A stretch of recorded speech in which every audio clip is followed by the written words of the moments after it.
बहुत बहुत मुबारक पहले ते एक बड़ी तसलसल दे नाल तुहाडा ग्रुप जित रहा है। इस दफा तुहानू मौका मिलिया एज ए जनरल सैकटरी ते बड़ी कामयाबी नाल लीड ना जीते हो। की कहोगे इस कामयाबी के बारे? अस्सलाम वालेकुम रहमतुल्लाहि व बरकातहू। जी मैं इंतहाई मशहूर हाँ अपने वापडा टाउन की आवाम का और सब तो पहले अपने सोने रब का जिन्हें मौका फराहम किया और जिन्हें इज्जत वाला दिन दिता। अल्लाह ताला की शान तो बाद ये आवाम जी साडी वापडा टाउन की है, मैं तो इंतहाई मशहूर हाँ। उन्हें साढ़े इतमाद किया और अपने ग्रुप तहत इतमाद का मैं मशहूर हाँ। उन्होंने मैनू दोबारा इस टीम वास्ते चुनिया।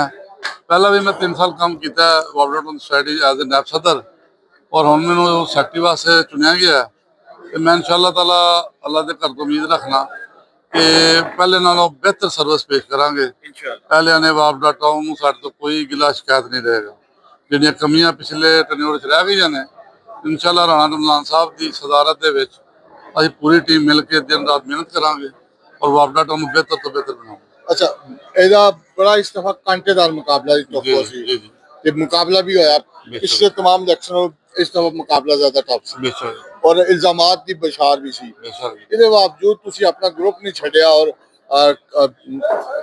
जनरल सैकटरी के ओहदे ते लड़े और तुहानू यकीन सी कि पिछे जिहड़ी 18 साल कर गई 21 साल तो वो तुहाडे कम आएगी या तुहाडे ते कोई है सी? जी जी मैनू इंशाअल्लाह अल्लाह के घर दे बड़ी उम्मीद सी। देखो वापडा टाउन सोसाइटी जी है ये साडी पूरी टीम ने तादतवाद ग्रुप ने 18 तो 20 साल खिदमत की आवाम की। अज अगर यदा म्यार उत्ते हुए तो खिदमत का सिलसिला ठीक हो गया। वो खिदमत के सिले उत्ते गई है। मेहनत करने साड़ी प्रॉपर्टी की कीमत बड़िया ने साडा सीवरेज का निज़ाम साडा सिक्योरिटी सिस्टम साडा हार्टिकल्चर सिस्टम साडी मसाजिद साडे स्कूल हर चीज़ ने इतने इंप्रूवमेंट आई है तरक्की की है। आवाम के बदन के नाल सहूलियात बताई गई ने इसलिए मैंने पूरा यकीन से अल्लाह के घर की पूरी उम्मीद सी कि साडे च कमियां जरूर सन होणगियां। कमियां हर इंसान कमियां का आखिर बंदा गलती का पुतला है। गलती हो सकती मेरे को भी सब हो सकती है लेकिन इंसान वो बेहतर होंगे जो अपने पिछली गलतियों तो सीखे ठीक है और आइंदा वास्ते उन्होंने तो बचे।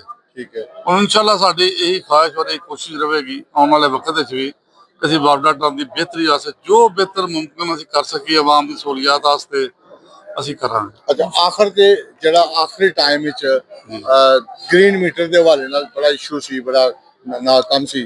साकब गफूर साहब की सदारत विच काम पूरा होया और लोगों को फायदा भी हो रहा है ते ओहदे हवाले नाल भी आवाज उठाई गई। उस हवाले नाल की कहोगे और रिहायशियां दा आखिर ते की कहोगे जो खामोश वोट है उन्हें आखिरकार ਤੁਹਾਡੀ कामयाबी बड़ा अहम रोल अदा किया? जी बिल्कुल दुरुस्त फरमाया।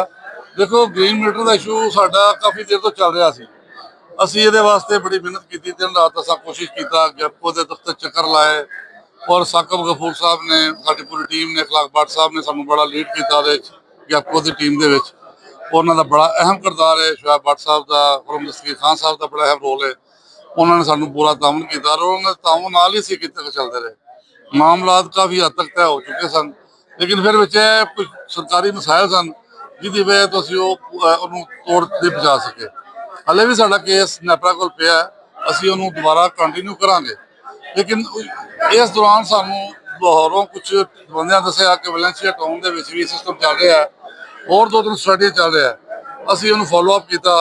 साडे भाई बड़ा अच्छा बड़ा शहजादा साडा वीर है अब्दुल रहमान यूसुफ उन्हें बड़ी कवच की मेहनत की लाहौर चक्कर लगाए मियाँ साकब ने चक्कर लगाए अपना खादम अली साहब ने चक्कर लगाए। असी वो सारा सिस्टम देखा उन्हें दोबारा लिया और लॉन्च किया इतने और अल्लाह ताला सानू कामयाबी दी और इंशाअल्लाह ताला असी अपनी आवाम ने भी कहांगे और असी उन्हां नाल भरपूर ताउन करांगे। वो साडे नाल ताउन करके ते कमी कताई होए समझ इंशाअल्लाह बात ठीक हो गया। आखिर पे एक दफा फिर जी वापडा टाउन की आवाम है और जिन्हें हर मनफी का जवाब वोट के जरिए दिता।